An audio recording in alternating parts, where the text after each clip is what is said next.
Magandang araw sa inyong lahat at welcome sa aking channel.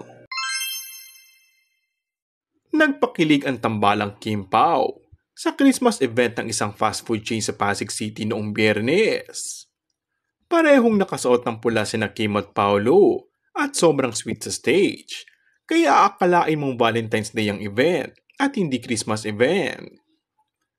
Kakaiba din ang tingin na nila habang nagduduet na magka-holding hands pa. I am excited to celebrate the Chowking holidays with you, Kim, hirit ng aktor. Sa kanyang Facebook account ay ibinida rin ni Paolo ang video ng kilig moments nila ni Kim. Valentine's Day ba or Christmas pa lang, sabi ng fan. Sa nasabing event ay diretsahan at wala ng paligoy-ligoy na sinagot ng kapamilya stars kung kamusta na ang kanilang samahan ngayon. Unang sinabi ni Kim na masaya umano sila ngayon ni Paolo na magkasama. Agad naman itong dinugtungan ng aktor ng Going Strong. Agad na nagtrending ito online world at ito na raw hinihintay nilang pag-amin sa tunay na relasyon ng dalawa.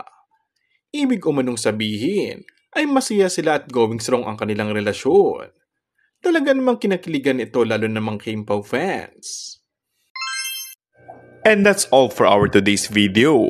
Kung bago ka lang sa aking channel ay mag-subscribe at pindutin na rin ang notification bell. Maraming salamat!